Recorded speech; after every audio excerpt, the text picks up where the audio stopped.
Varicose wine సమస్యతో బాధపడుతున్నారు. Best చికిత్సను అందించే భారతదేశంలోని ఏకైక హాస్పిటల్ ఆవిస్. నమస్తే రమ్మగారు. నమస్తే జయ. రమ్మగారు, దెయ్యం కథ ఏదైనా చెప్పండి అండి. పూర్వం అట కౌశాంబి నగరంలో పశు సంపద బాగా ఉండేదట. అన్ని పశువులే. అయితే దానికి ఉత్తరంగా ఒక పెద్ద కొండ ఉండేదట. దాన్ని భూతాల కొండ అనేవాళ్ళు. ఆ కొండ మీద బోలెడన్ని పశువులు తిరుగుతూ కనబడేవి. అవి ఎప్పుడు కిందకు వచ్చినట్టు ఉండేవి కాదు. ఆ పశువులు ఎవరో ఎవరికీ తెలియదు. ఆ కొండ మీద ఎవరో ఉన్నారని, అది భూతాల కొండ అని, మన పశువులు ఏమైనా పైకి వెళ్తే కిందకి రావని, ఆ పైన ఉన్నవి కూడా పైనవి కాదని, కింద నుంచి వెళ్ళినవేనని, అవి అక్కడే ఉండిపోతాయని, అక్కడ ఎవరో భూతం ఉందని చెప్పుకునేవాళ్ళు. ఒక్కోసారి ఆ భూతాల కొండ మీదకి వెళ్ళిన వాడెవడు తిరిగి వచ్చిన దాఖలాలు కూడా లేవు. ఓకే. అయితే ఏమైందట, ఓ పల్లెటూరు నుంచి ఈ భూతాల కొండ ఉన్న ప్రాంతంలోకి సత్యపాలుడని ఒక కుర్రవాడు వచ్చాడు. సత్యపాలుడు భలే గట్టివాడు. ఆ కొండ మీదే దృష్టి ఉండేది. బోల్డ్ గొడ్లు కనపడేవి. అనా అవన్నీ ఎవరివేనా అని అడిగేవాడు. అవి మనవి కాదురా, భూతాలవి, మనకు వద్దురా అనేవాడు. పక్కన ఉన్నవాడు ఎవడైనా సరే అదే ఆన్సర్ వచ్చేది. ఎందుకు ప్రశ్న ఇదే, వాళ్ళ ఆన్సర్ అదే. ఎవడైనా అవి మనవి కాదు, మనం మాట్లాడకూడదు, వాటి జోలికి వెళ్ళకూడదు. అన్ని ఆవులు పెట్టుకున్నాడు. ఏం చేస్తాడన్నా? ఇప్పుడు మన దగ్గర ఆవులు ఉన్నాయి, మనం పాలు తీస్తాం, అమ్ముతాం. పాలు కొనడానికి మనకి ఇక్కడ మనుషులు ఉన్నారు. అన్ని వందల ఆవులు కనపడుతుంటే ఆ అన్ని వందల ఆవులు పాలు వాడు ఏం చేస్తున్నాడు? వాళ్ళు ఏం చేస్తున్నారు అంటే అవన్నీ భూతాలవి, మనవి కాదనేవాళ్ళు. ఒక్కొక్కటి చెప్పేవాడు. అదిగో ఎర్రెర్రగా మచ్చల ఆవులు కనపడతాయి కదా, అవన్నీ మాయరా, మా తాతయ్య అని చెప్పేవాడు. తాతవి, అవి పైకి ఎక్కినాయి, అవి కిందకి రాలేదు. ఇంకా వాటితే చాలు, మా ఇంట్లో ఉన్న దూడలు దానిలాంటివే అని చూపించేవాళ్ళు. అట్లాంటివి ఇక్కడ కనపడేవి. అవి కనపడుతూ ఉండేవి కానీ వచ్చేవి కాదు. సత్యపాలుడికి ఎలాగైనా పైకి వెళ్ళిపోవాలని ఉండేది. ఏమిటో చూడాలి. ఒక్కొక్కళ్ళకి అలా తెంపడితేనే ఉంటుంది చూడు.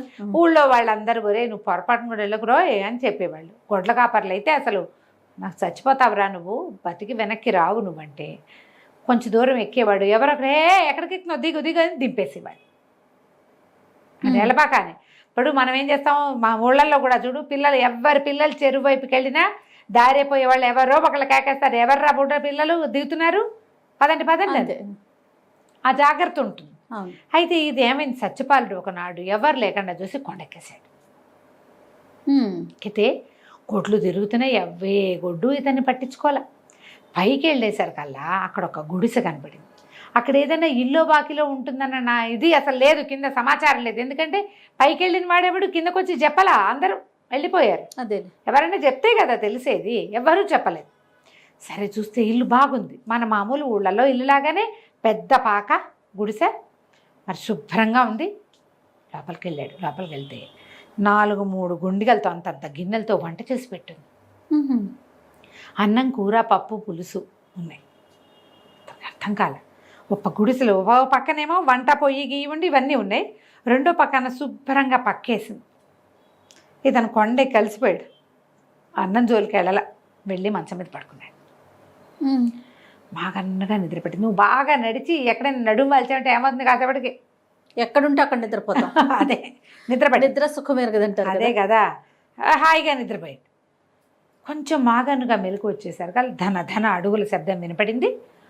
గుమ్మంలో ఆ గుడిసెకి తలుపు లేదు, తెరిచుంది. తలుపేం లేదు అక్కడ, ఓపెన్గా ఉంది.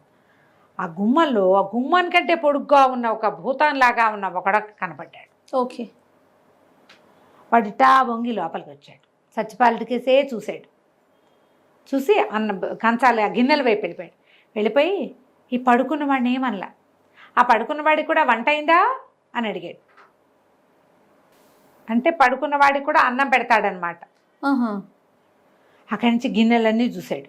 చూసి ధన ధన అడుగులు వేసుకుంటూ సత్యపాలుడి దగ్గరికి వచ్చి, లే అన్నం తిందు కానీ లే అన్నాడు. అనేసరికల్లా నేనేం వండలేదు, నేనేం తినక్కర్లేదు అని చెప్పాడు. నేను కాదుగా వండింది, నేను ఎందుకు తింటాను అన్నాడు. ఓకే. ఆనంగానే భూతం వెనక్కి తిరిగి వెళ్ళిపోయింది. అంతవాడు పెద్ద మనిషి, మగవాడు, ఏదో వేరే రూపం విచిత్రంగా ఉందన్నమాట. పోయి కంచం పెట్టుకుని శుభ్రంగా ఆ ఉన్న అన్నమంతా వడ్డించుకుని శుభ్రంగా తిన్నాడు. వీడు చూస్తూనే ఉన్నాడు. సత్యపాలుడు ఇంతంత ఉండలు చేసుకుని తినేస్తున్నాడు. వాడు పెద్ద పెద్ద ముద్దలు చేసుకుని. గిన్నెలు మొత్తం ఖాళీ అయిపోయినాయి. చూస్తూనే ఉన్నాడు కానీ మంచం మించి కదల్లా సత్యపాలుడు. లోపల ఆందోళన ఎందుకు ఉండదు? ఉంటుంది కదా. ఉంటుంది. కానీ వాడు భయపడకుండా ఉండాలన్న నిశ్చయంతో ఉన్నాడనమాట. అన్నం తిన్నాక ఏం చేశాడు,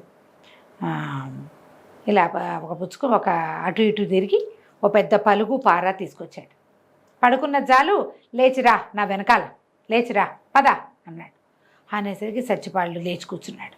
నడు అన్నాడు భూతం. నువ్వు ముందు నడు అని చెప్పాడు సచ్చిపాలు. ఈ భూతం నడవటం మొదలుపెట్టి ఇక్కడి నుంచి ఈ గుడిసె ఉంది కదా, దాన్ని ఆనుకునే ఒక కిందకి ఇట్లా మెట్లు ఉన్నాయి. ఆ మెట్ల నుంచి దిగితే ఒక నేలమాళిగా ఉంది ఆ గుడిసె కింద. ఓహో, ఎంత పెద్ద స్థలమో అది. లోపల భూ వివరంలోకి వెళ్ళినట్టుంది, భూమి తాలూకు హోల్లోకి వెళ్ళినట్టు తెలుస్తుంది. లోపలికి వెళ్ళాక ఈ భూతం ఒక చోట చూపించి ఇక్కడ తవ్వను అనేసరికల్లా సచ్చిపాళ్ళు అన్నాడు, అక్కడ నేనేం పాత పెట్టలేదు, నేనేం తవ్వుకోవాల్సింది లేదు. ఏదైనా నేను పాత పెడితే నేను తవ్వాలి, నేను ఎందుకు తవ్వుతాను అన్నాడు. అనగానే భూతమే తవ్వటం మొదలుపెట్టింది. తవ్వగా తవ్వగా తవ్వగా లోపల పెద్ద గుండికి కనపడింది. ఆ భూతం విని పిలిచింది అబ్బాయి సచ్చిపాలుని, పేరు పెట్టి కాదు, రా ఈ గుండిది పైకి. అది నేను పెట్టలేదుగా, నేను ఎందుకు తీయటం అన్నాడు సత్యపాలు. అనేసరికల్లా ఇదే బయటికి తీసింది. ఆ భూతమే బయటికి తీసి పద, ఇది మోసుకుని పద అంది. నేను ఎందుకు మోయాలి, అది నాది కాదుగా అన్నాడు సచ్చిపాలుడు. భూతమే మోయటం మొదలుపెట్టింది. అన్నిటికీ అన్ని వాడి లొంగట్ల పనికి. లొంగితే దొరికేస్తారమ్మా ఎప్పుడైనా సరే జయ. నిజం గారు, మనుషుల దగ్గర కూడా లొంగేవో దొరికేవే అంతే. వంగే వాళ్ళే వంచుతారండి, వంచి వంచి వంచి. ఎప్పుడు చూడు ఎంత ట్రిక్ ఇది. అవును, ఆశపడ్డా ఫాస్ట్ గా స్పందించాను. ప్రతి వాళ్ళకి తెలుసు అది. అవును, కానీ లొంగేస్తాం మనం. లొంగేస్తాంగా, మొగుళ్ళకి లొంగుతాం, పెళ్ళాల దగ్గర లొంగుతాం, ప్రపంచానికి లొంగిపోతాం అంతే. లొంగేమో దొరికావే అంతే. అక్కడి నుంచి ఈ భూతం అది నెత్తి మీద పెట్టుకుని బయటికి తీసుకొచ్చింది. ఓకే, తీసుకొచ్చి ఇది ఊడది అంది. అది నాది కాదు, నేను ఎందుకు తీస్తాను అన్నాడు సచ్చిపాలుడు. ఊడదీమంది. మూత ఊడదీమంటే మూత నేను తీనన్నాడు. తీనని సరకలు భూతమే మూత ఊడదీసింది. గుడిసెలో పోసింది. ఇట్లా పోస్తే ధనరాశులు, ఆ గుండెగ నిండా ధనమే. ఆ భూతం బాసిపెట్లు వేసుకొని మఠం వేసుకొని కూర్చొని ఏం చేసిందిట, 3 పోగులు చేసింది. పోగులు చేసి ఇందులో ఇది ఒకటి నీకు, ఒకటేమో ఈ కొండ మీద తిరిగే వాళ్ళకి, మూడోదేమో ఇక్కడ చచ్చిపోయిన వాళ్ళ కుటుంబాలకి. ఈ 3 నీదేదో నువ్వు తీసుకో.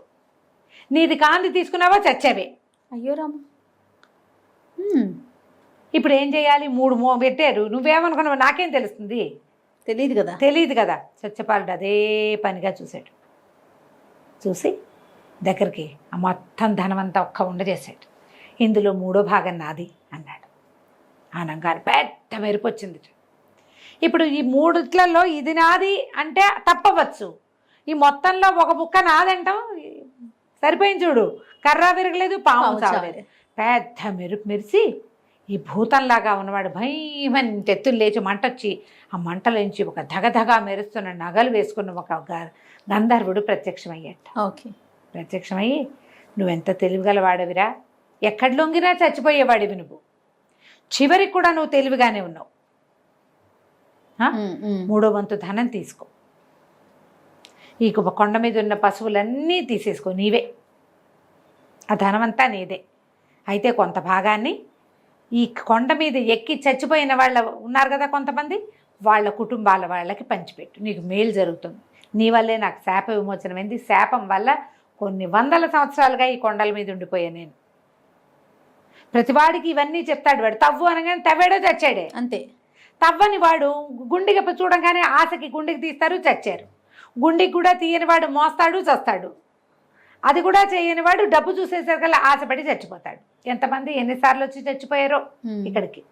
వాడి పశువులన్నీ కొండ మీదకి వచ్చేస్తాయి వాడు వెనకాల పడి. అందుకే కొండ నిండా పశువులు. వీడు ఏం చేశాడు, ఈ ధనం అంతా చక్కగా మూట కట్టుకున్నాడు, కొండ దిగొచ్చేసాడు. దిగొచ్చేసరికల్లా అందరూ ఆశ్చర్యపోయారు. నిన్నటి నుంచి కనపడలేదు, ఎక్కడికి వెళ్ళావురా అని. కొండ మీదకి వెళ్ళాను, కొండ మీద ఇలా జరిగింది, కొండ మీద పశువులన్నీ మనవే. అని ఈ ఊళ్ళో ఎవరెవరు కొండ మీదకి వెళ్ళారో ఆ సెన్సస్ లిస్ట్ అంతా తీర్చాడు. అందరికీ తలా కుటుంబానికి నేను ఇంతంత ధనం పంచిపెట్టాడు. కొండ మీద ఉన్న ఆవులన్నీ నన్ను తీసుకోమన్నాడు కాబట్టి ఆవులు నావి, ఇందులో ఒక వంతు డబ్బు నాది అని ఆ గుడిసె పడగొట్టి అక్కడ చక్కటి ఇల్లు కట్టుకున్నాడు. ఆవులు బోల్డని ఆవుల్ని పోషించుకున్నాడు. ఊళ్ళో ఎంతమందికో ఆవుల్ని తోలే పనిచ్చాడు. ఎంతో హాయిగా సుఖంగా సంతోషంగా ఉన్నాడు. ఇప్పుడు భూతాల కొండ పేరు కొంతకాలానికి పోయింది. అది సత్యపాలుడి కొండగానే మారిపోయింది. ఆవుల కొండ అనేవాళ్ళు.